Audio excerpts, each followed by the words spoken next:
Okay, you've had a little bit of practice solving equations with variables on both sides.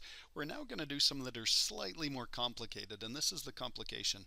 If you'll take a look at this example 3a right here, notice that this side is simplified. We can't combine any like terms or anything, but on this side, this is not simplified. We need to simplify that first. So I'd like you to write on here, simplify sides first. Simplify sides first. We're going to simplify the sides first before we start solving anything, and that's really going to help us avoid making some mistakes. There's some really common mistakes that people make when they start solving things like this, and it really causes some problems. So if you were to look at this, and so let me point out one of those mistakes right now. If you were to look at this and say, oh, well, I'm going to go ahead and I'm going to move the 3 over to this side, that starts getting things to be really complicated. So what we're going to do here is we're going to combine those together before we do anything else. So this is what we're going to take a look at here. So we're going to combine these together.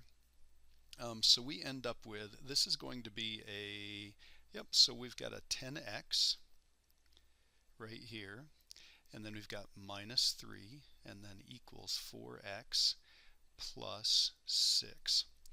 Now we've got this side simplified. Now we can look at this and decide, okay, I've got a 10x and I've got a 4x. Which of those is smaller? See up here, before we combine these, if we were thinking about, well, gosh, I remember something about moving the smallest one, maybe I ought to move that one or something like that, we would end up moving the wrong one, and we'd also create more steps for ourselves. So simplifying first is really going to get it to a point where it's something that looks a little bit more familiar, and then kind of the rules and the steps that we learned will apply. So now we've got a 10x and a 4x. Let's go ahead and move that 4x. I'm going to do that by subtracting 4x from both sides.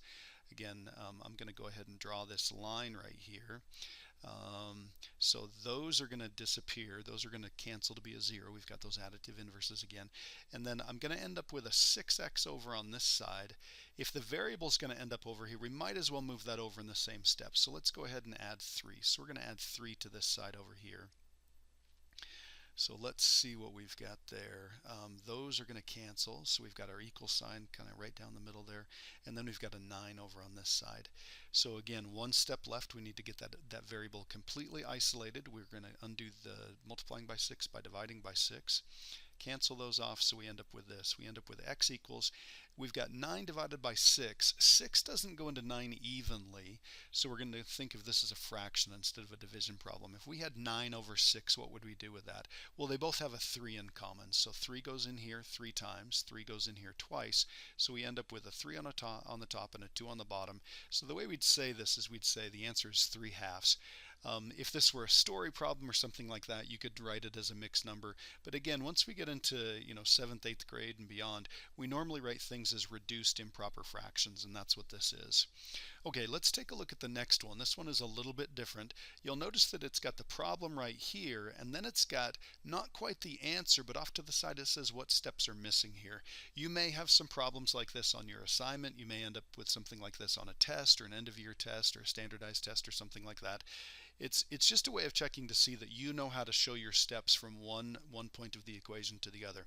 So this is going to be part of our steps, but we need to fill in right here. So let's check and see what we can do here. Notice that this side looks fine. It's already simplified, and we want to simplify the sides first. That side is simplified, so I'm going to go ahead and rewrite that. I don't know how many steps are missing here, so I'm going to just make a little bit of space that I can put that in there.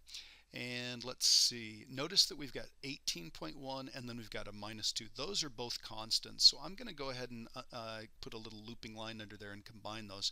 So 18.1 minus 2, that's going to be 16.1. So we have 16.1 minus 2n. And then let's see. So we've got our variable terms right here. This is smaller. This is more negative. It's more to the left on the number line. So I'm going to add 2n to this side.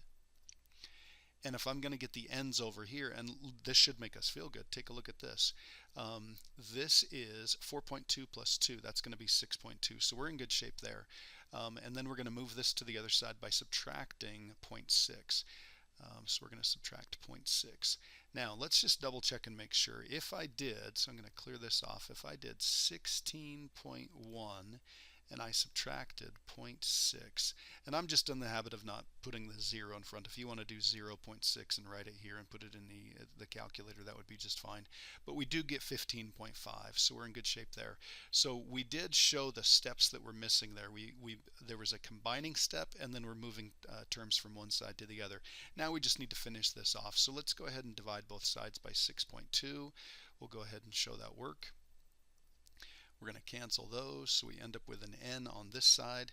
And let's grab our calculator. We've got that 15.5 in there already. Let's just go ahead and hit the divide button. It's going to grab that answer, and we're going to divide that by 6.2.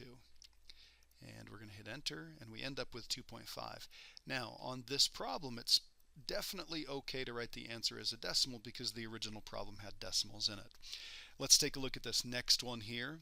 Again, always simplify the sides first before you solve. So this side is totally okay. We've got a 6n minus 7. On the other side, we've got an 8n minus an n. And then we've got that plus 4. Well, remember what this means. If there's nothing in front, that means it's a 1. So the coefficient here is a negative 1. So we have 8n minus 1n. That's going to be 7n. And then we've got the plus 4. I'm just going to go ahead and cross those off, showing that we combined those. And then I'm going to, gosh, let's see here. We need to move the 6n. So I'm going to move the 6n to this side by subtracting 6n. Just cross it off from that side there. And then over here, we're going to subtract 4. So I'm going to move a negative 4 over there and cross that off. We end up with, let's see here, equal sign in the middle. We end up with 7n minus 6n is n. And then we have a negative 7 minus 4. So that's going to be negative 11. So there's our answer on that one. Okay, let's take a look at this one here. Kind of interesting. Look at all these. We've got some 13s, we've got some A's and a 15 and stuff like that. This is definitely not simplified. So let's go ahead and simplify here. So we've got an A, remember that is a 1A minus a 1A. Well, lo and behold, those cancel each other out. Those are additive inverses. So on this side, if we just simplify this side, it's just a negative 15. If we look over on this side, let's go ahead and simplify there. We've got a 13 minus a 13. Well, those cancel each other off. Those are additive inverses. Those make a 0. And then so we've got just a negative 3a. So that means the only thing we need to do to finish off this equation is just divide both sides by negative 3, which we will. Those are going to cancel to be a positive 1. So we've got that 1a. Again, we normally don't write the 1 in front there. And a negative divided by a negative is a positive. 3 does go into 15 evenly. It goes in there 5 times. So the answer on this one is a equals 5. So please make sure you always simplify the sides before you start solving. That's going to save you a lot of heartache in the long run, and you'll avoid making mistakes. All right, good luck on the assignment.